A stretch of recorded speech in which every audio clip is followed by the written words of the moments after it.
बहुत शर्म की बात है कि जिस देश में हिंदुओं की संख्या सबसे ज्यादा है वहां पर ही उसे सबसे ज्यादा अपमानित किया जाता है। हमारे देश में यह प्रचलन बन चुका है कि देश को गाली दो, हिंदुओं को गाली दो और अपनी राजनीति करो।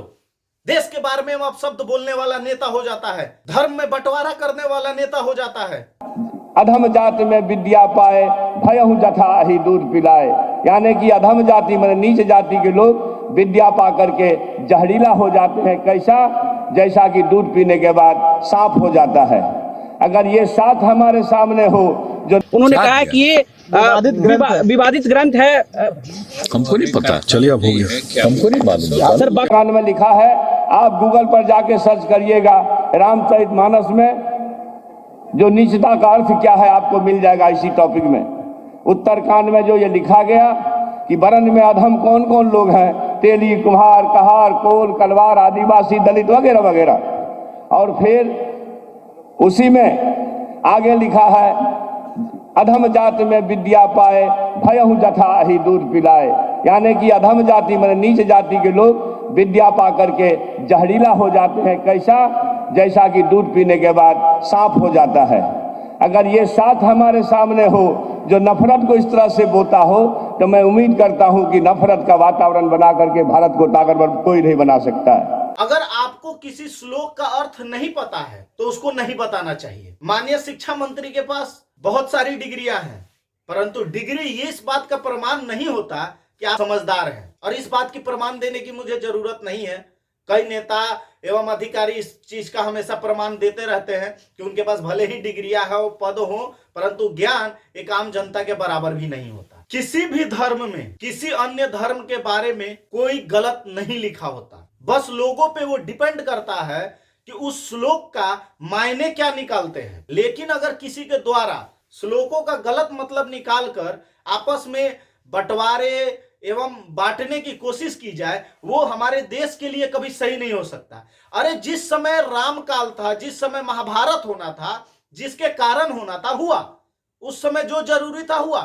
अभी हमारे देश में रोजगार की जरूरत है, विकास की जरूरत है, तो वो करो ना।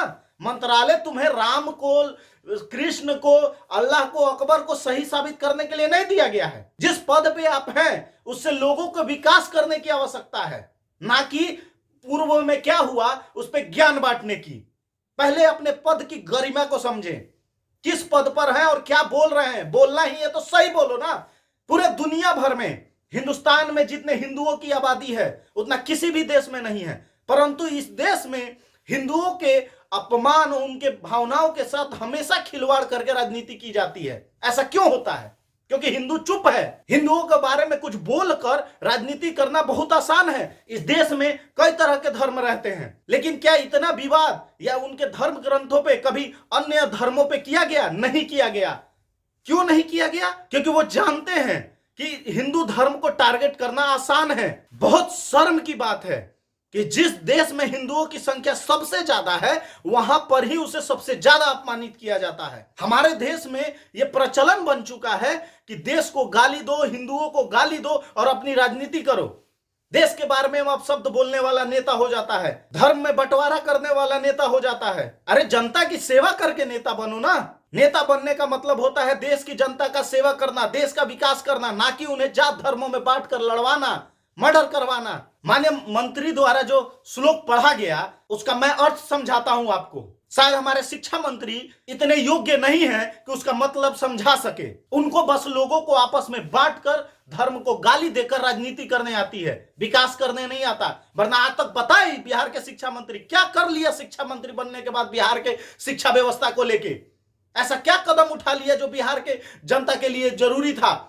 और ये प्रमाण देंगे कि रामचरितमानस सही है कि रामायण सही है या कौन सा धर्म ग्रंथ किसको बांट रहा है। बंद करो बांटने की राजनीति। और ये श्लोक जो लिखा गया है लोगों के बीच के संवाद की बात है। इसमें काकभूषुंडी जी एवं गरुड़ जी के बीच की जो बातें हैं वो इस लाइन में है।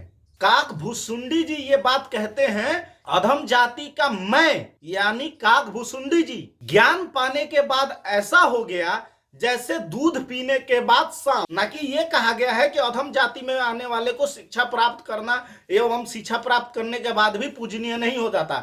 और इतना भी ज्ञान अगर बिहार के शिक्षा मंत्री को नहीं है तो पहले ज्ञान प्राप्त करें। ज्ञान देने की आवश्यकता नहीं है, पहले जिस पद पे है उसकी गरिमा बढ़ाने के लिए काम करें। लोगों को धर्म सिखाने की जरूरत नहीं है, धर्म सिखाने के लिए और भी लोग हैं। और बिहार के माननीय मुख्यमंत्री जी जो तो लाजवाब है, कब किस पार्टी में होंगे, किस दल में होंगे कहना मुश्किल है। उनको तो बिहार में क्या घटित हो रहा है इस बात की भी जानकारी नहीं होती है, क्योंकि उनको बिहार की जनता से मतलब ही नहीं है।